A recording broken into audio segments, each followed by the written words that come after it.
All right, good evening, everyone. This is O'Neill Catnell out of Jacksonville, Florida. I want to thank you all for being on the call. This is our team conference call. This is our way of providing support and infrastructure for success, helping you with the how-tos and all of the information that you need to be successful here with what I believe is the most significant cause-driven opportunity available to you. Okay, with Synergy Worldwide and the Legacy Movement, ladies and gentlemen. These calls are designed to provide a resource of information, training, and support to help you succeed.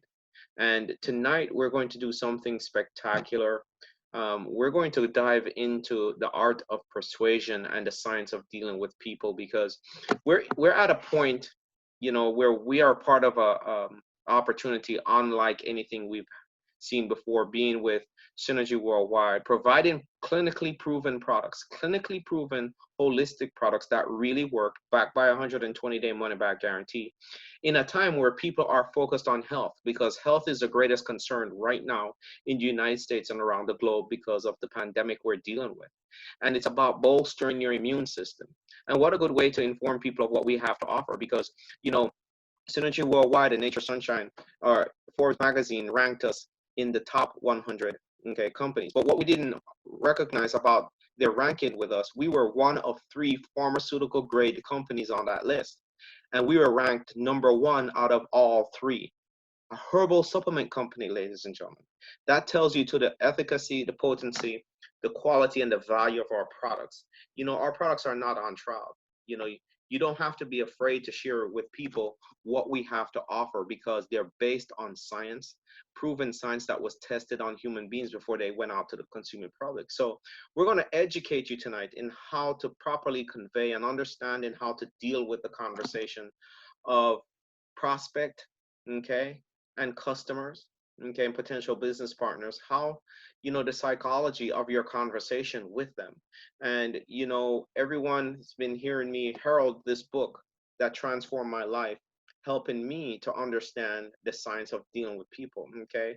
And it's called Success with People by author Cavett Robert. And, it was far removed that a single book could profoundly affect my life and the lives of the many people I have come to in contact with. Since, you know, I am often asked for recommendations in reading materials and so forth. Okay.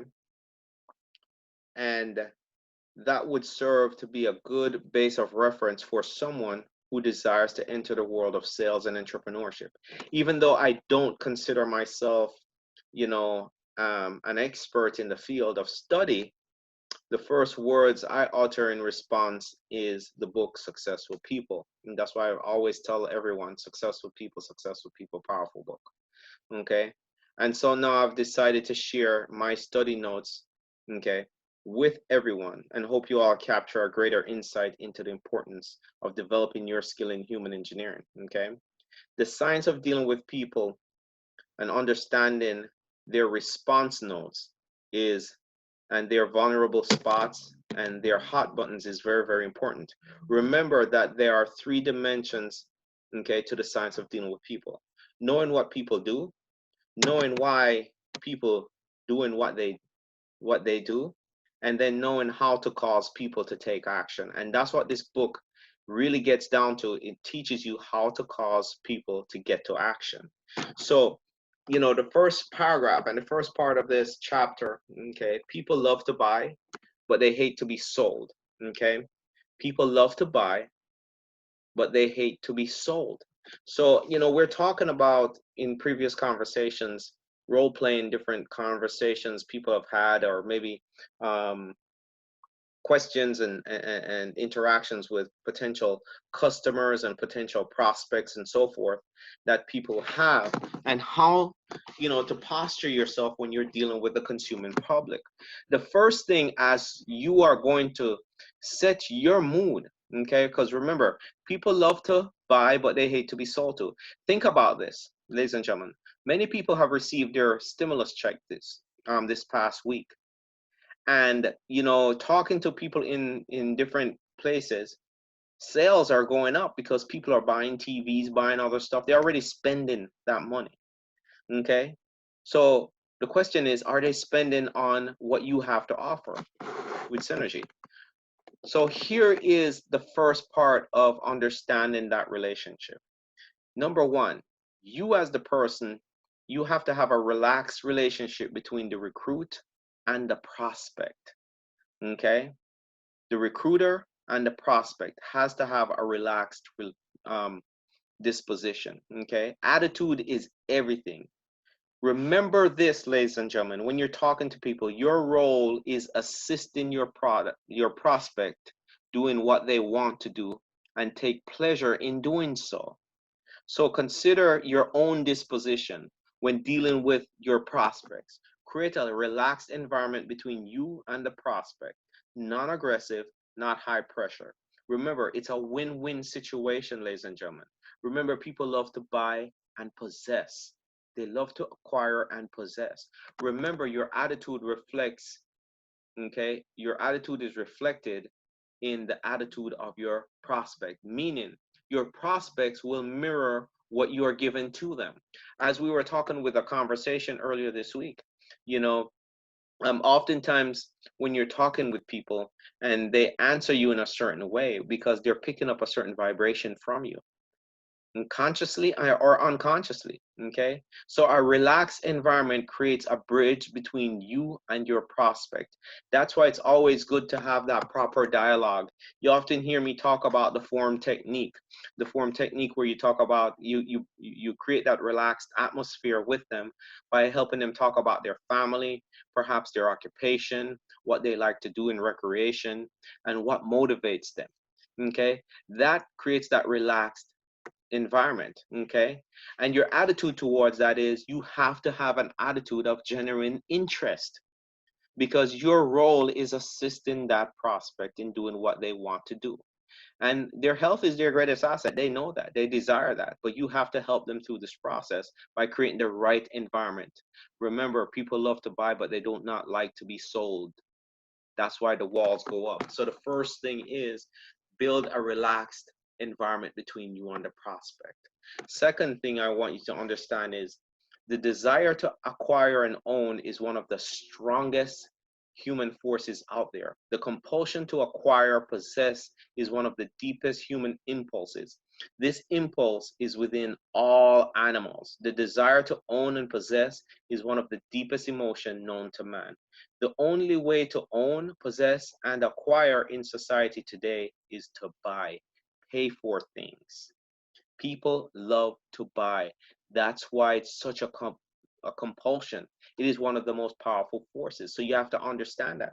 So that's why it's so important when you meet someone, you are establishing a relaxed relationship between you and that prospect, because they already have the desire to acquire things. You're just helping them, you know, to to to get what they desire. And if they desire their health and wellness, you are facilitating them in that process.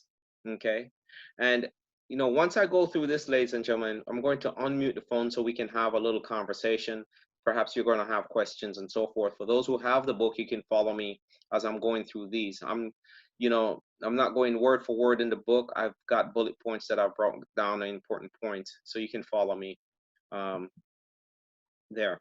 Okay, so remember, the desire to acquire and own is one of the strongest human emotion and forces out there in the world. So the question you have to ask is, why do people buy? It is very simple, but yet often overlooked by many of us. The impulse to make ourselves feel important through possession and ownership is the reason why people buy. Let me repeat that. Okay, why do people buy?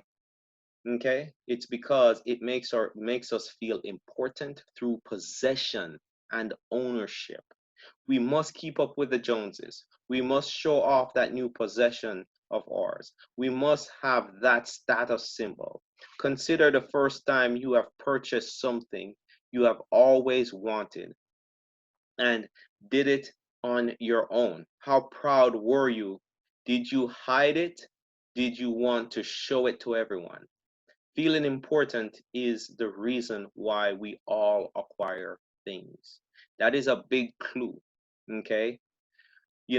Owning your health and so forth. taking charge, okay, of results. Thinking about this, ladies and gentlemen. So make notes as you go through here so we can have some meaningful dialogue after this. That's why people, okay, love to buy. Makes us feel important deep down. Okay. The maximum buying mood is how to create it though. Understand this. This is your job, ladies and gentlemen, when you are dealing with a potential recruit or a potential customer, okay, is to get people into the maximum buy-in mood. And that is the challenge for many of us, okay? When anyone has a feeling of importance, it sparks the impulse to buy or possess the maximum buy-in mood. The first step is to learn how to create that buy-in mood within your customer or your prospect, ladies and gentlemen. That is the art of human engineering. This is accomplished by first making your prospect feel important and optimistic. The result in your prospect having the motivation to take action, motivation, motivation, motivation. Very few of us understand that the key to motivation is to make one feel important and optimistic. Okay. The third dimension applies to everyone's motivation. Okay. We are in the people business. Civilization began when man recognized that influencing people to act as he desired was more powerful than any prehistoric club. Okay, this is very important skill to have. I cannot reiterate that. Okay, it's a very important skill to have. In our current society, we have come to realize the full importance of how to motivate a person to take actions by making them feel important. Look at our political climate. People are making others feel important, so they will go protest in the streets. Okay. Or they will go and choose the direction that they want the country to go. You know, there's just influence. It's marketing. It's understanding you're creating the maximum buy-in mood. Okay. So how to make people feel important, creating the maximum buying mood, create a relaxed atmosphere between you and the prospect. Ask questions, build rapport, use the form technique. With enthusiasm, make your prospect feel important and optimistic. Utilize questions that when answered by the prospect triggers an impulse or a mood of feeling important. Okay, like you ask about results and desires. Okay, you're asking about what they're looking to accomplish, and you know, how does it feel to know that you're on track to get what you desire or what you're looking to accomplish. Okay, making them feel optimistic, letting them see that there's a light ahead of the tunnel, creating that buying mood. Do not blow out that candle when you create that buying mood, when you illuminate it, ladies and gentlemen. Be cautious in your approach with your prospect. Remember, everyone wants to feel important, so don't rain on my parade and blow my candle out, meaning the customer or prospect. It's of the it's it's the utmost importance to see this in everyone, and making your prospect feel important before motivating them to act will produce more results, successful results, ladies and gentlemen. Nothing is more revolting or destroys the relationship between you and your prospect quicker than an insincere compliment. You have to be genuinely interested in others, ladies and gentlemen. This creates an uneasy feeling, making him or her wish to get away from you as soon as possible. And sometimes we do this unknowingly. Okay, so you have to consider your approach and your genuineness and your sincerity towards people. Be sincere in your compliments. Okay, first impression is everything. Insincerity cannot be camouflaged. You know, some people know if you're just in it, you know, because you want to get something out of them. You genuinely have to be interested in people. Imagine what it would feel like to be the only one on earth. Imagine what it would feel like to meet another human being for the first time after years of being alone. Develop the habit of finding people to be attractive and important, and watch results happen in your business. Okay. Number 9, do not be afraid to compliment.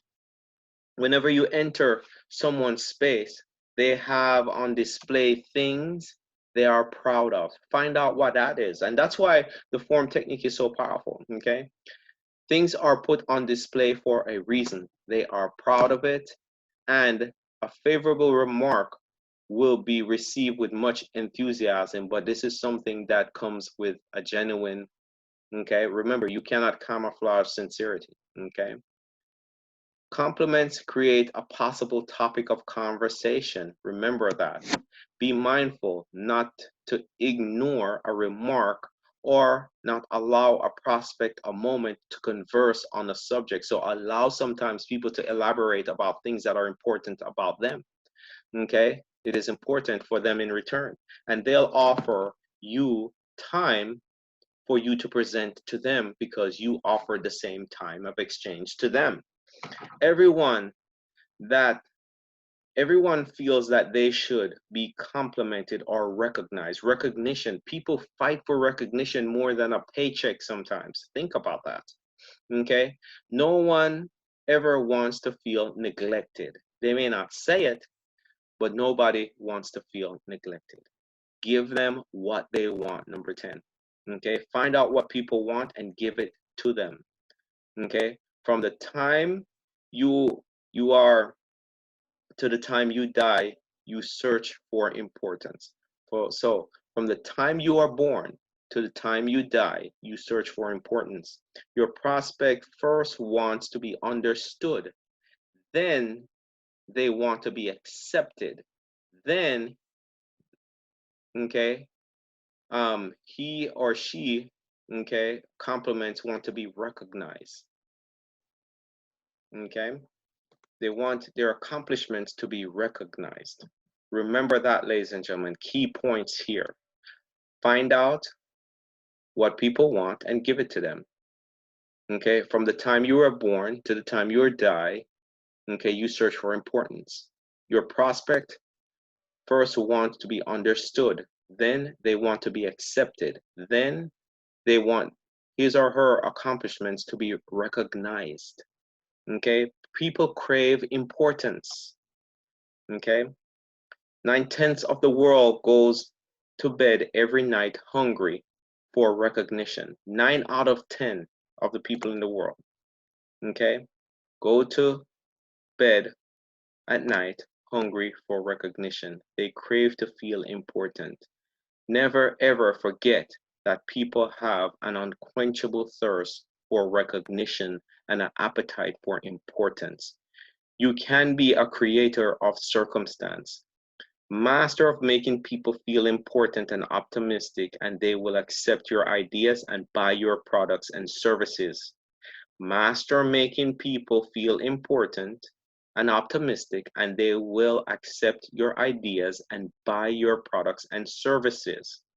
Then you have entered into a new world where you are the creator of circumstance, not creatures of circumstance. Okay, so make it a habit to utilize these principles in your daily routine, okay, until it becomes part of you. And more important, who you are, a human engineer. So those are the first chapter of nuggets that we're sharing with you all tonight. So I'm going to unmute the call so we can have a dialogue and conversation for those who are on with us right now.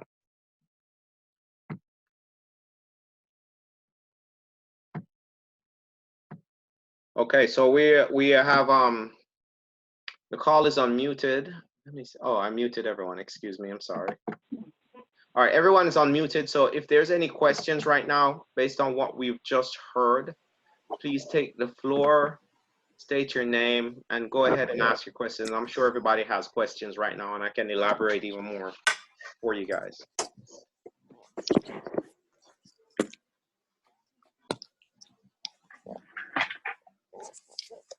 Any comments, questions? Yes, O'Neil. Good night. Sorry. Go ahead. state your name and Okay, go your ahead, question. Go ahead, Wendy. Oh, okay. Hi, this is Wendy. Uh-huh. All right. So, okay, O'Neill, the first point that you brought up, people love to buy, but they hate to be sold to. You know, I'm trying to kind of envision it in my mind. People love to buy, yes, because we all like to go on a shop. So let me put it this way for you. Let me put it easy for you. Okay. Mm-hmm. When we come up to people and we're talking to them, we don't do rapport. We're trying to get information to them first. Mm-hmm. That's how people feel like you're shoving something on me instead of getting to know me. Okay. Mm-hmm. That's what they're talking about. So when you're approaching people and you're talking to people about your business, first develop rapport. First, helping them get into that buying mood where you recognize them, okay? And utilizing the form technique, have them share a little bit about themselves. If you're in their personal space or in their office or in their home, you know, find something that they, an accomplishment, you know, through that they is important, and have them elaborate why it was important. So what happens is it's showing that you're genuinely interested in them, right? And then they'll allow you and afford you the ability to state why you are there and what you have to share. It creates an environment where they feel you are genuinely interested in them and helping them feel recognized and important. Thank you. Yeah, got you. Great question. All right, Ms. Berenice. Yes. My question was how best to go about to making a prospect feel that Well, that's practice. That's going to come with practice. okay. So remember, the art of influence is to help people break their wall down by talking about themselves. So the first thing is you have to have a genuine interest in people, okay? And not prejudging. Yes, some, you know, people are not perfect, but you're not trying to build a relationship where you're living with them or you're looking for marriage or anything. You're building a business relationship, so you're genuinely interested in them and what's important to them, okay? Yes. So what you will learn to do is develop rapport and learn more about them, okay? What motivates them, what's important to them, what are they most proud of in their life. And a great way to do that is help them talk about things that are important, such as their family, okay, what they do for a living, their occupation, Okay.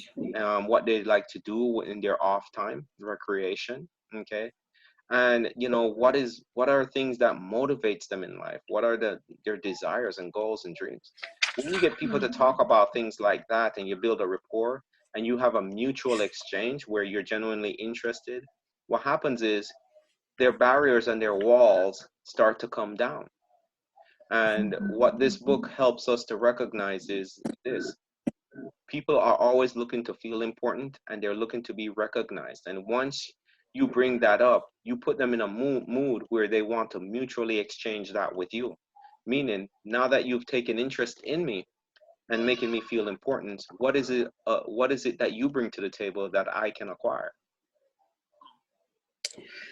And yes, that I've tried that, but for some reason something go a little south for me because I be talking to people because you know get the interest and stuff, and we talk about that, and then I get sometimes It's practice. You got to practice, darling. It's because just I try to cut it short because I don't want them to think I'm calling them just to tell them about the product. But I try to get on a mutual ground, like I tell them about the vitamins, what good vitamins are, and what they do, and what they do for me. And then I somehow get them to start talking about themselves. But then whenever the conversation just get a little too, for a lack of a good word, too long. And I kind of want to just cut it short, if you understand what I'm talking about. Well, remember, I always say you're going to be bad at it before you're good at it. So do you want to get bad out the way or you don't? So it's practice. So what you do is, you know, you talk about them first. Ask them don't talk about what you bring to the table, because remember, I just answered the question for Wendy.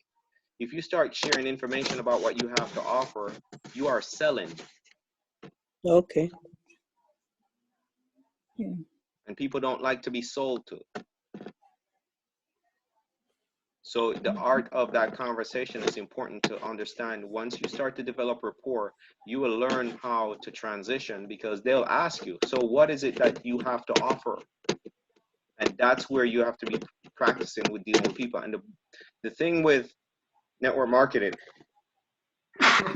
excuse me, the thing with network marketing is this: you learn while you earn.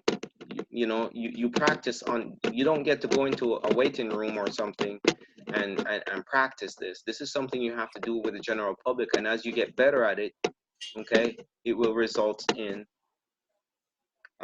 sales. Okay, but the cool thing is, because you're dealing with people, you can always revisit them and start the conversation all over again and get to know them and unlock even more. And they can say, you know, when I was just starting out, I used to make mistakes too. Okay, and then when I revisit them with a better skill set that I had, they're saying, well, you know, when you came to me before, I didn't feel, you know, as if you had my interest, or I felt as if you were trying to sell me something. And now I feel like you're bringing something of value to me. You're interested in my well-being, you know. Now it changes. So remember, you know, practice becomes perfect. Okay, your miracles and blessings come from your daily routine. Okay, so you're practicing on your prospects. Okay, and there's no shortcut around this. You just have to do it and learn to do it and become proficient at it. Utilize the form technique in your conversation first. Get to know people first. Ask them the qualifying questions.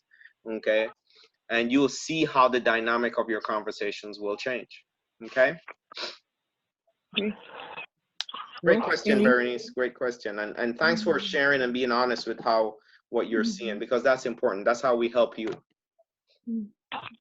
Okay. Yeah. O'Neill, how would you go up to somebody, say in a store that you absolutely do not know? How do you break the ice? How do you start the conversation? Because you had just mentioned qualifying questions, and that's where I get held up. I'm oftentimes not sure what to say or how to say it or what not to say. Do you have any pointers on that? Well, I mean, you know, a conversation starts by any little thing. Anything little thing can start a conversation in a store. You know, remember, when I approach people, I approach them knowing that I'm going to have a dialogue before and I wait for the opportune time to insert what I'm trying to insert. I don't just go to try and give them information. You know, because I've done this for so long, I seek to build rapport first. And you know, your attitude is very, very important, meaning your disposition. You know, if you have hesitancy in yourself, it shows in the person, that the person will mirror that with you. Okay, if you are enthusiastic and you have a disposition of warmth and friendliness, okay, guess what's going to happen? It's going to be mirrored back. So, you know, that there's no perfect scenario. You just look for the means to develop a conversation. The important thing is, do not go immediately into your information. That's the mistake many of us make. Build a rapport with that individual. And it's not you don't have to do it long drawn out either, because there are times where 5 minutes, you know, start something, and it allows me to have a mutual exchange, you know, with someone that's meaningful. So to answer your question, Maureen, you know, I look for an occasion where we can develop a conversation. And when I see that, then, you know, even just walking up to someone, maybe in a store, maybe they're saying, you know, excuse me, can I take a look at this aisle here, or you're in front of something, you know, something to initiate something. I said, man, I've been looking for this all along, you know, and, you know, just start a dialogue. But you have to be very cautious, because you don't want to be too forceful, and you don't want to be, you know, where people think you're trying to pick them up or something like that too, you know. So practice becomes perfect. Practice becomes perfect. The most important thing in this scenario is that you take initiative, because the only way you're going to get better at it is to start trying it and doing it. But quick question too. Once you could pay someone a compliment, but sometimes I never seem to be able to get around from the compliment and continue a dialogue as to get to talk to them about the product that I'm selling. You become stronger So, for it if you attempt it, if you try. You're going to be stronger for it because remember, this is things that is outside of your comfort zone. It's not something normal to you, but it can become normal to you over repetition and over a period of time. And most time people are so busy, they don't even want to stop to have a small conversation, you know. But I have a feeling that after this whole crisis is over, a lot more people become more human than they were before. I'm hoping for that, so you'll be able to have more of a conversation with a stranger or well, I a mean, it prospect, doesn't have to because be a you stranger. can't I even mean, tell them hello. I was talking to someone earlier today, and I was sharing with them, even when my mom met somebody for the first time, they became her friend. Think about that. Oh, very good. We put we even create in the conversations that we're doing even tonight, right now, we're putting up walls in front of us just by our own words. We're putting the walls up in front of us. That's why, if you remember what I read, it says you have to have that enthusiasm, and how people react to you is what you brought to them. Okay. Stan, you wanted to make a comment or question? Yeah, I just want to talk about complimenting a little bit, because I had a disgruntled customer a couple of days ago, and I shared it with Mr. Catnell. I was quite happy with him. And there is a need out here, and people are awakening to that fact. The reason I'm saying that is because this customer has been going around with me for the last 2 months about ordering some Progenine Plus. Calls me up and says it costs too much, but his wife wants to get off the diabetic medication. We've been going back and forth. So I took a pause, but now I'm following up for him for a while. And I get a phone call a few days ago. Well, the husband talked to me for a while, and I told him how much it would probably cost. I said, listen, this is what I'm going to do. I'm going to three-way you in with corporate and get your questions answered about cost and see if we can make this affordable for you guys. Is that okay? And they said, okay. Got corporate on the phone. This is true story. This happened. Got corporate on the phone. They went over the prices, and he said, well, I think I want 2 boxes. So they're $70 a box. Okay? Price is too high. Oh, that's higher than the medication. Of course it's higher than the medication. I hear it in the background. Yeah. Well, he goes to talking about his experience with herbs and other things that he's been doing over his lifetime, and people are not going to want to buy that and so forth and so on, but they still have a need. So we get off the phone with corporate, and so I think the lady's name was Cynthia. She was so courteous, and she had a lot of patience. And she says, well, Mr. Whitehead, I want you and your wife to think about it and give us a call back. And he says, okay. So when corporate hangs up, he's still on the phone with me. And he says the same thing to me that he told her about the herbs. And I said, well, Mr. Whitehead, I understand that. I said, I'm going to be honest with you. I too had a problem with cost. But I took a piece of paper out and I drew a line right down the middle. And I put everything that was pertinent in my life that I needed on a monthly basis on one side, and things that I really didn't need. And I found that was $350. And I'm on a fixed income. So if I can do that, that means that I'm buying stuff I really don't need. I got enough money to afford my product every month. That's how I did it. So he says, I understand. He said, but people are not going to buy this. I said, well, this is what I'll do. Let me go in my back office and see if I can get you a better price. He says, okay. I go in my back office, go up under my name, and I put in 2 boxes of Great Pro, and it comes to $120 with the change. I think that's the usual. I think it's $123. Oh, that's $60 a box. Okay, I think we can handle that. Now, this is nothing different from what he heard on corporate. Nothing different, because they kept telling him it says $70 a box, but the more boxes you order, the price goes down. Mhm. He was disputing it, didn't want it. So when he agreed to it, but he still had some blowback, I switched gears. I said, let me ask you a question. I said, Mr. Wiley, I said, can we talk about your website, about your business, about your herbal supplement, you know, your herbs? Because he's a master chef. He says, I said, yeah. I said, how's your website coming along? And he tells me, he goes off, and he literally stopped thinking about what we were talking about Priority 9 Plus. While I'm getting this price. I had the price in front of me. I already know what it is. But I want to hear his story to calm him down. Once I got him calm, they gave me one credit card, it wouldn't go through. They gave me a second credit card, it went through. Okay? I said, well, you're going to be receiving your order probably Wednesday. So I said, write this order number down. Put the order number down. All right? And I think that later on that evening, I got an email about the tracking number. So I called him back up and texted him the tracking number. So they got both. So you had your product Wednesday. You know, I said, oh, by the way, you know, you still have the 120-day money-back guarantee on your first initial order. You know, and they thanked me. But him and his wife went from being hostile.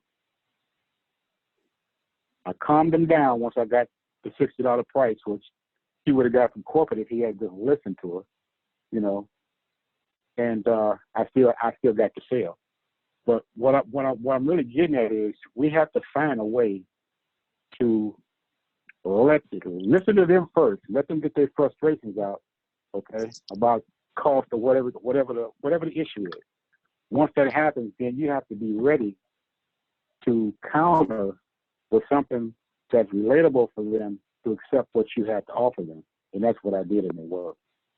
So that's just a little story I wanted to share with people about coming in contact with people who are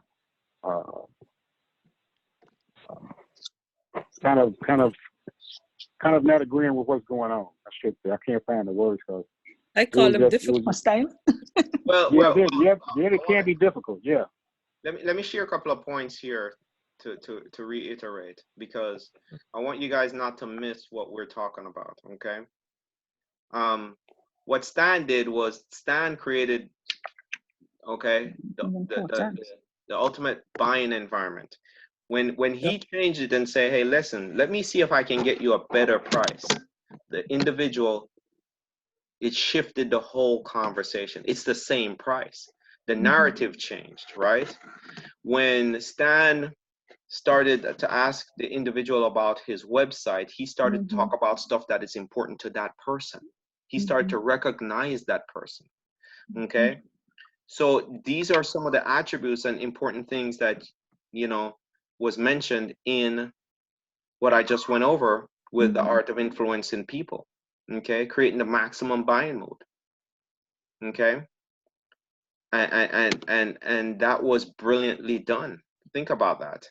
And look at how it changed from someone who was adversarial to now, you know, the individual purchased product. Make sense, guys? Yeah. Makes sense. Yes. It was fun. Yeah, because now, you know, incorporate that into what we're just talking about and what we just learned. You know, you can see how you can easily influence people by recognizing them, talking about things that are important. You know, the gentleman just wanted to know that he's getting a good deal and feel as if you are trying to convey that to him. You see what I'm saying? That's all he's trying to do. You know, you have to speak his language, okay? And that's what Stan did, okay? And also, lastly, just to let you guys know, I offered to share some testimonials with them a couple of months ago, but they didn't want to see them. So right at the end of our conversation, the wife says, Stan, do y'all have any testimonials? I said, sure, I'll send you some videos. Give me your email address. she got them. There you go. You know, she got two powerful ones. So, you know, I want to revisit the points, you know, create the maximum buying mood. Okay. He complimented him. Notice Stan's disposition was not adversarial. He was being professional. He was being sincere. All of the attributes in this first chapter of the book that we're talking about. Okay. But you know, I just want you to understand that that gentleman craved to be important and to be recognized. Okay. It's not a perfect storm in the conversation. It's not a and what I want you guys to understand is that, you know, while we're talking, it's not a perfect science. Every individual is going to be, every circumstance is going to be individualized. The components of making it is what you have to learn, ladies and gentlemen. That's what I'm trying to, okay, to get across to you when you are going through and conversating with people. Okay, why it's important to understand how to move people, okay, to want your products and services. One, okay, you have to have that disposition, okay, having a relaxed environment, not feel insulted or, you know, not conveying insincere compliments, okay, creating the maximum buying mood, you know, when anyone has that feeling of importance, okay. Okay, learn to create that mood, okay, recognize people, okay, and you saw that all of those elements were in the conversation that Stan was having with this gentleman. And it may, you know, some people will happen over a shorter period of time and some people over a longer period of time. What was the end result though? And that's what we have to recognize. What was the end result? The individual bought product and took interest in testimonials. They were more open to dialoguing with Stan after all of this. Does that make sense, guys? Yes. Yes, it does, O'Neil. Okay. Took him some time and some. Go ahead, Bernice. Now I was saying that it took him some time, but it worked. Well, yeah, and remember, you know, some people it's going to take longer than others. It's just every circumstance is its own unique. It's like its own individual. It's like it's alive. O'Neil, how do we know when to stop talking, though? How do we know when to when you're stop? talking too much, you're talking too much. Yeah, I say that about myself all the time.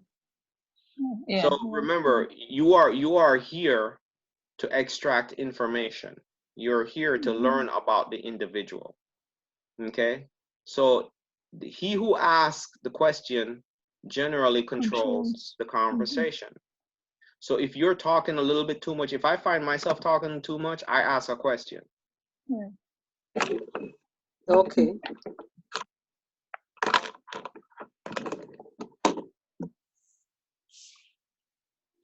Great question, Maureen. Great question, because that's very, very important moving forward. I'm learning an one awful of lot the from our call tonight. Thank you so much, O'Neil. Oh, you're welcome. Yeah, hi, O'Neil. This is Wendy. One of the things I was thinking, even while Stan was speaking, you know, he said he had approached the guy, I think 2 months or so before. And sometimes it is very important that we don't try to, you know, oversell people, oversell for want of a better word, people at that first meeting or whatever it is. So you give them whatever information and you leave them, let them think it through, or you know, but it's not like you can forget them. So exactly. In the interim, you try to strategize. By the time this person comes back to me, how am I going to deal with this? Because to me, I think Stan was very much prepared, because you have to be sort of sharp on the draw in terms of when this person is given these kind of answers. You have to be kind of ticking and flicking and knowing exactly what to say at that point in time. And to me, you will only you will only get at if it is you sit down in your quiet moments and probably like it's almost like doing a flow chart, you know, like okay, so if the person says this answer, I will go this way. If they say this, I will do this or something like that to help what you you're in saying is brilliant, Wendy. What you're saying is brilliant. Here's where we neglect. We we are so engaged in trying to get a sale that we don't hear people. Yeah, Mhm. I do. Oh, good point. Yep. So like what you're The saying, one, Wendy, you have to you have to consider, you know, the different points and so forth. And Mm. if you're genuinely interested in people, you will hear what they say. So that Yeah. you can put yourself in a position, okay, where now you can be that professional and effect a sale. Mm. You That Mr. know, is Kang, and you so did it an true. happens to excellent all of job. us. Think about it. It Yeah. happens to all of us because we're trying to get everyone's trying to get to a rank. We've been here for a while. You want to see some growth and so forth. So when you talk to someone, you're so excited trying to get to the end result that you step on their toes Mhm. Yeah, yeah. instead of carrying them. okay. Yep, and that's what I did, you know, because I knew once if he would ever call me, because I told Mr. Cadnell that I wasn't going to call him no more. You know, seriously, Yes, Stan was ticked I off. I backed off remember of it. that, you know. Yeah, so that's it. They called me, but initially they only wanted one box. Mhm. But when I said, you know what, I'm not going to try and get in a conversation with him no more. I'm going to put him on the phone with corporate. That's the fact that I Then once like. I got him on the phone with corporate, and they really understood what was going on. And the lady told me, the more boxes you buy, the cheaper it gets. Very good. They still didn't get it until we got off the phone. So Mhm. instead of them initially wanting one box, they bought two. Mhm. Once I told them I probably can see if I can get them a better price. You know, it's the same price. But they had to just listen a few seconds more with the lady at corporate. You know, but I was ready for them. You was right. I was actually ready for them when they called me back the next time. I was ready. Mhm. I think that was a good card you did. Doing the trade call with corporate. I think that probably helped you seal the deal even more. Mhm. See, that takes you out. That's that third party. Third party. Corporate is a powerful third party for us. Yeah. They got all the facts. Once they hear the facts, then it's up to us to still steer them in a direction to close them. You know, even after they heard from corporate that price will go down per box if you buy more, it still really didn't sink in until we got the phone with corporate and I said, listen, let me see if I can get you a better price in my back office. And it was the same price. I love it. That relaxed them just enough for me to close them. And I was smiling all the way because I knew I had them. I knew I had them, you know, but the thing is that she has a serious diabetic problem. She wants to get off the meds. Yeah. You know, we have what they need. We have what she needs. Now she's going to have an experience that she's never had before. That's my prayer. You know, and once that happens, she's going to tell others. So the last point we're going to do before we shut down the call, just to complement what Stan was sharing, is you have what the people need, but you still have to get through them to give it to them. Right. That's it. Okay. And you make them feel important also, that they are, the reason why they're the real reason why you're trying to sell the product, because just make them feel important, that it's for their good and not just. And you have to find, that's why you have to dialogue with them and find out what's important to them and so forth. You got to build that relationship and rapport. You're not looking for a one-time sale either. You're looking for a business relationship Customer. over a long period of time. So you're going to have to get to know them.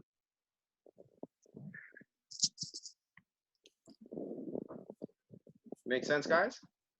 Yeah, perfect. All right, great. Sure. Well, we're right at 10:50. We went way over, but it was good to go over because this is meaningful information.